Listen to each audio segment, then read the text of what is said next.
अगली खबर की तरफ। टेक महिंद्रा के रिजल्ट्स आने हैं बाजार की क्लोजिंग के बाद में। लेकिन अब जिस तरीके से सर एक्सपेक्टेशन की जा रही है, क्योंकि टीसीएस और एचसीएल के जो रिजल्ट्स है उसके बाद से अ, एक अच्छे रिजल्ट्स की यहाँ से उम्मीद है। आपका व्यू टेक एम पर क्या रहेगा? अब देखिए, टेक महिंद्रा बेसिकली 1510 के आसपास का भी प्राइस चल रहा है। एंड मुझे लग रहा है कि आईटी में एंड रिलेटेड काउंटर पार्टीज में आई डोंट थिंक ज्यादा सेलिंग होगा यहाँ पे। मुझे सेलिंग नहीं दिखाई दे रहा है। सो मुझे लगता है कि यहाँ से एक 1550, उसके बाद 1620 का एक टारगेट आपको शॉर्ट टाइम में एक डेट हम्म। का एडवांस के तौर पे आते हुए दिखाई देंगे। स्टॉप लॉस आपको 1472 के लेवल पे मेंटेन करके चलना चाहिए। चलिए ठीक है।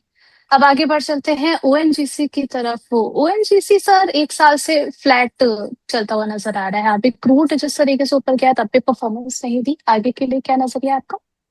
देखिए, ओएनजीसी है, to be very honest, market में जिस तरीके से सिचुएशन अभी है, वो मुझे नहीं लग रहा है कि ओएनजीसी यहाँ से आपको आप इमीडिएट लेवल पे मूव होते हुए दिखाई देंगे। मतलब हम्म। लास्ट टाइम हमने देखा जब क्रूड भी 113 115 के आसपास था, उस टाइम पे ओएनजीसी 290 295 के आसपास का एक स्ट्रगल जोन पे था। लेकिन अभी जिस तरीके से क्रूड थोड़ा हल्का हुआ है, उसके साथ साथ ऑयल इंडिया, उसके साथ साथ ओएनजीसी जैसे काउंटर्स भी नीचे आ चुका है। So I think it will take some time. एक कंसोलिडेशन रेंज के अंदर अभी फंसा हुआ है। 230 232 के आसपास का एक स्टॉप लॉस हमें मेंटेन करके चलना चाहिए। ओवरऑल एक रेंज बाउंड रहने वाला है अगले नेक्स्ट 1.5 2 महीना। आपको 230 के नीचे आते हुए नहीं दिखाई देंगे, और ऊपर में आपको 275 270 के ऊपर भी नहीं जाते हुए दिखाई देंगे। सो ओवरऑल एक रेंज बाउंड ही रहने वाला है। हम्म। ठीक है। कुछ और सवाल ले लेते हैं यहाँ पर व्यूअर्स की। सर यहाँ पर बारी एनर्जी को लेकर के हमारी प्राइम मेंबर का क्वेश्चन है। द प्राइस 3300 किस रेट पर इन्हें एवरेज करना चाहिए? देखिए, 2830 के आसपास का प्राइस है। एवरेज करने का बात अगर हुआ तो मैं बोलूंगा एक बार 2626 से 2670 2700 ओवरऑल इस जोन पे आपको एक्यूमुलेशन करना चाहिए। एक स्टॉप लॉस आपको यहाँ पे 2425 के लेवल पे मेंटेन होना चाहिए। बने रहिए, it will take some time. इनके यूएस में जो सब्सिडीज है वहाँ पे भी कुछ रेगुलेटर की तरफ से एक्शन हुआ था, लेकिन कुछ प्रॉब्लम नहीं है। आपको बने रहना चाहिए। और मैम, इसके साथ साथ एक अपडेट भी मैं देना चाहूंगा। ये जो रिसेंटली मैंने जी ग्राफाइट का कॉल आपको मैंने दिया था, अभी जी 640 के जी। आसपास था, ऑलमोस्ट 640 664 665 डे हाई पे आ चुका है। एंड आई होप जिन्होंने प्रॉफिट किया उनको, जिन्होंने भी यहाँ पे पोजीशन बनाया उनको बहुत अच्छा अभी प्रॉफिट भी चल रहा है। And during the live show also, अगर हम्म। जिन्होंने आज 1 2 दिन के लिए बाय किया था, आप चाहे तो यहाँ पे भी थोड़ा बहुत प्रॉफिट बुक करके जा सकते हैं। लेकिन जो मेरा फाइनल टारगेट 725 का है, वो बेसिकली आपको 15 20 ट्रेडिंग सेशंस वेट करना पड़ेगा। उसके लिए आप वेट करके जाइए। चलिए, ग्रेफाइट इंडिया शो की शुरुआत में बात करते थे। अभी अगर हम देख रहे हैं 664 के लेवल पर ट्रेड होता हुआ नजर आ रहा है। 6.34% के अपसाइड के साथ में आपके साथ यहाँ पर अपडेट शेयर कर दिया गया है। आगे बढ़ चलते हैं। एक अहम सवाल आया है यहाँ पर हमारे व्यूअर का फूजियामा को लेकर के। सर क्वेश्चन है, अ, इन्होंने बाय किया है 375 पर। आपका व्यू इस काउंटर पर क्या रहेगा? देखिए, कंटिन्यू चार्ट में हायर हाई फॉर्मेशंस है, वीकली चार्ट में बने रहना चाहिए। और रिसेंटली एक अच्छा खासा सेलिंग भी हो चुका है। सो चार्ट में टेक्निकली एक फ्लैग फॉर्मेशन हुआ है। तो ऐसे फ्लैग हम्म। फॉर्मेशन मुझे लग रहा है कि जिस तरीके का सिचुएशन बन रहा है, आपको नेक्स्ट आने वाला 1.5 2 महीने तक अगर आप होल्ड करते हो, फिर से एक बार ऑल टाइम हाई आपको आते हुए दिखाई देंगे। सो होल्ड करने का सलाह रहेगा, बने रहिए। ठीक है। इसके अलावा सर इनका दूसरा सवाल है टीसीआई एक्सप्रेस को लेकर के। 575 पर चल रहा है 2.13% के अपसाइड के साथ में। बाइंग प्राइस इनकी 580। सॉरी, कौन सा स्टॉक बताया आपने? टीसीआई एक्सप्रेस 580 पर इन्होंने बाई किया है।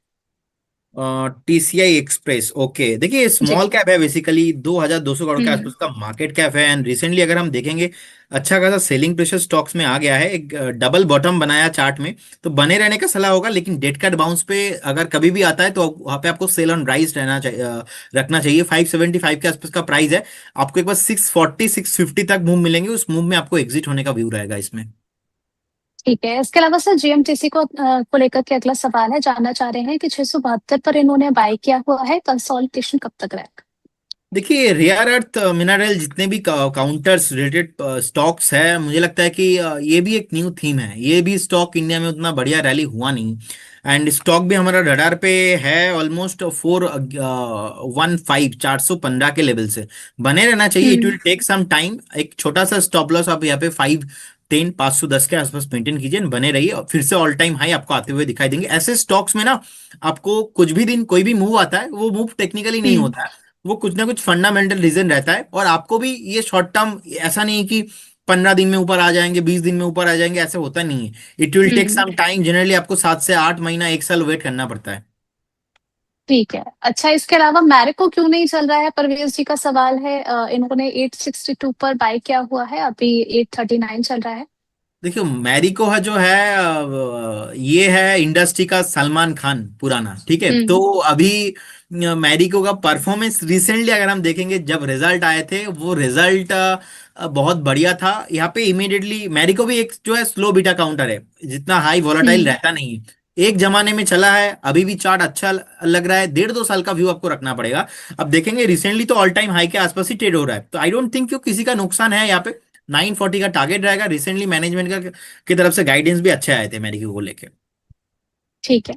अच्छा, नई एंट्री के लिए बीएलएस इंटरनेशनल पर आपकी क्या राय रहेगी?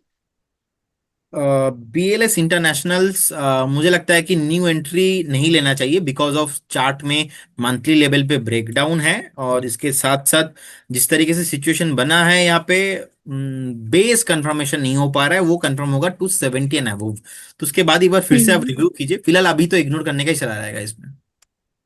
ठीक है। अच्छा, इसके अलावा अशोक लेलैंड के बारे में जानना चाह रहे हैं। 160 पर इन्होंने बाय किया है, 200 शेयर्स इनके पास में।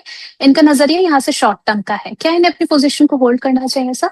देखिए, अशोक लेलैंड देखेंगे 130 से ब्रेकआउट आया था, 220 तक गया था। उसके बाद क्रूड ऊपर आने के कारण स्टॉक में फिर से कहीं ना कहीं एक सेलिंग प्रेशर देखने को मिला। 145 142 के आसपास का बेस फॉर्मेशन हुआ था रिसेंटली। अभी 154 के आसपास का प्राइस है। तो टेक्निकली देखा जाए, जहां हम्म। से ब्रेकआउट स्टार्टिंग में आया था, आपको वहां पे एक स्टॉप लॉस मेंटेन करके चलना चाहिए। 130 के लेवल के रहेगा स्टॉप लॉस। अगेन आपको 180 एंड 220 तक मूव आते हुए दिखाई देंगे। फंडामेंटल ड्रिवन रैली होगा, जब पूरे सेक्टर में रैली होगा उस टाइम पे पॉसिबल है वो। मुझे 2 3 4 महीना 6 महीना अभी भी टाइम लग रहा है। तो आपको एक पेशेंस बना के चलना चाहिए। फंडामेंटली बहुत बढ़िया स्टॉक है ये। ठीक है। इसके अलावा सर, एमसीएक्स पर आपकी राय क्या रहेगी? 3 महीने का नजरिया है इनका, बाइंग प्राइस है 2900 की। देखिए, ओवरऑल अच्छा खासा रैली हम लोगों ने देखा है last over the years. And जिस तरीके से ये हम्म 1800 2000 के आसपास भी जिस टाइम पे प्राइस था, एक रैली देखा। एमसीएक्स बेसिकली देखिए, एक्सचेंज रिलेटेड जितने भी बिजनेस है, ये एसेट लाइट मॉडल होता है। अब हम्म 2818 के आसपास का प्राइस है। एक बढ़िया वैल्यू जोन है 2650 से 2700 2720 30 के आसपास का बाइंग जोन, वैल्यू जोन। तो अगर आपके पास है, बने रहिए। फ्रेश भी इन्वेस्टमेंट या तो एवरेजिंग करने के बारे में आप लोग सोच रहे हैं, तो आपको थोड़ा नीचे आने पे बाई भी करना चाहिए। फिर से आपको ऑल टाइम हाई नेक्स्ट 6 8 महीने के गैप से आपको आते हुए दिखाई देंगे। बने रहिए स्टॉक के साथ। ठीक है, यानी कि थोड़ा सा इनको अपना टाइम होराइजन थोड़ा सा स्ट्रेच करना है, 3 महीने का नजरिया थोड़ा जी सा जी। अगर खींच सके तो। ठीक है। बीटीएल बाइंग प्राइस 1424 की है इनकी, अभी बीटीएल चल रहा है 1260 पर। इनकी बाइंग प्राइस से काफी नीचे खिसक चुका है सर, क्या किया जाए? देखिए, बीडीएल पे बेसिकली अभी 1260 के आसपास का प्राइस चल रहा है। स्टॉक मुझे लगता है कि कंसोलिडेशन अभी भी बाकी है। मतलब प्राइस करेक्शंस तो हो चुका है, लेकिन यहाँ पे टाइम करेक्शंस अभी भी पेंडिंग है। अब टाइम करेक्शंस देखा जाए तो रिसेंटली देखेंगे, लास्ट 2 3 महीने में स्टॉक कुछ मूवी नहीं दिखा रहा है। It will take hmm. Another 3 months. मुझे लग रहा है कि एटलीस्ट 1 क्वार्टर तो हमें वेट करके चलना चाहिए। 1 क्वार्टर अगर हम वेट करते तो फिर जाके यहाँ पे मूव आपको एक बार 1550 एंड अबव आते हुए दिखाई देंगे। उससे पहले ज्यादा मूव नहीं लग रहा है। ठीक है।